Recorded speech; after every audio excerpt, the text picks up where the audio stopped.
I'm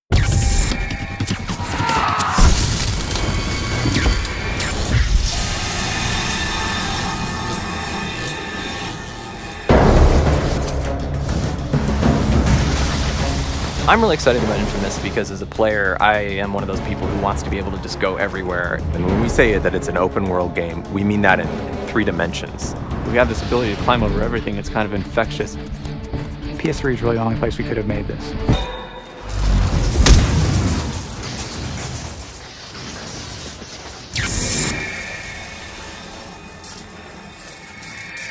PlayStation 3 is kind of like a very deep well, and I have never seen the bottom of it yet, performance-wise. So it's a pleasure to have that freedom, to create a game where you're really limited by your imagination and the hardware is not this roadblock that it used to be. It's a large interactive streaming world with tons of characters, tons of content, and we certainly take good advantage of the hard disk that's there to be shuttling all this information in. But perhaps the most important aspect of it for us is the cell processor. It's this mind-boggling number of calculations that are going into how to get everybody's feet and body lean in the correct place. And on top of that, it's doing visibility, it's doing a whole bunch of our skinning and animation code, it's doing particle systems.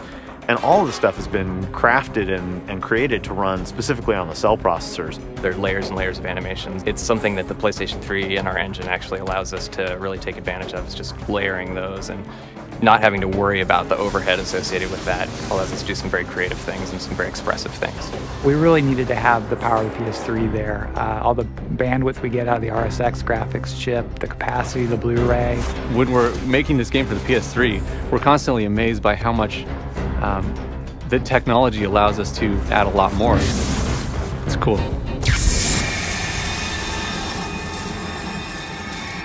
From the very beginning of the game, we knew we wanted a system that allowed Cole to just kind of master the city, to climb all over it. It's a jungle gym for Cole. If it looks like you should be able to get there, you can get there. And we really made it so that you have this feeling of playing a very live, kind of agile, panther-like character who really just is capable of going everywhere. Our goal was to let you grab and climb on anything you saw, but in a real city, there are lots of things you can grab. We have a debug mode in the game where you can turn on little displays to show you everything that Cole might grab, and it's amazing. As he moves along the rooftops, there's a sort of rhythm to his actions, and as a player, you feel it. You zip along, you jump, you repulse gravity a little bit, you grab onto a bit of a building, climb up, see an enemy, blast them off the rooftop, and keep going. And it's really addictive. Cole was an urban explorer before the blast, so he already had some physical abilities to climb, and he was obviously brave enough to do it. But now that he's electrically powered, he's even more able to take advantage of that. It kind of amps him up even more. We had to work really, really hard on figuring out what the player really intended when they're jumping through the air. Are they actually trying to grab that ledge, or are they trying to grab the ledge next to that?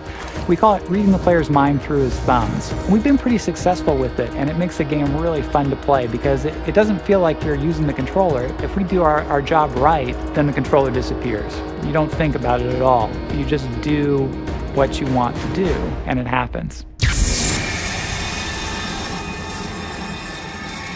If you had control of electricity, what would you do? One of the reasons we decided to make Cole an electrically based superhero is that electricity is all around you when you're in the city. You see power lines everywhere. You see light poles. You see, junction boxes on the wall. So wherever Cole goes, he's kind of really in his milieu. And our character draws electricity out of the power grid, and it fuels his powers. And of course, because we chose electricity, we could go really deep on that one subject. We've modeled all the metal in the world to conduct electricity, to jump between objects and zap people, zap enemies. We knew we really wanted him to be able to do these when hanging off the side of a pole, when standing on a bar, balancing on a bar, even when hanging from the edge of a ledge. And so we really put a premium on making sure that he could do all those things and he could fluidly move from jumping and landing to immediately shooting. What we chose to do was pick the power for the hero around what would be really fun in a video game context, and then build the world and the guy's personality and everything around that one choice. Because we're making a superhero game, or a guy with superpowers, it really seemed like we need to give you this opportunity to be heroic, to make choices that were sort of for the greater good, at the expense of maybe something you might want. And for you to make a choice that feels heroic, you need to be given the option to be a total jerk, to be selfish. Otherwise, there is no choice. The more you use your powers for good things, you'll find that your powers start offering you opportunities to maybe be more precise with your attacks. On the flip side, the more evil you are, the more grand and destructive your powers will become kind of on a course way. And that's kind of our desire to really give the player this experience of, hey, it's the path I'm choosing that matters. The people in Empire City, the people that you're helping, they'll remember if you're a jerk. They'll remember if you're a nice person. And that'll affect how you get to play the game in the future. If they like you, they actually might lend a hand with some of the things you need to do. If they don't like you, well, you'll find some spontaneous mobs forming and attacking you with rocks. And the best part is that you can just shoot them with your electrical superpower and they go flying across the world. It's a believable character in believable human situations, except for that you've got this kick-ass supernatural power, and you get to choose how to use it.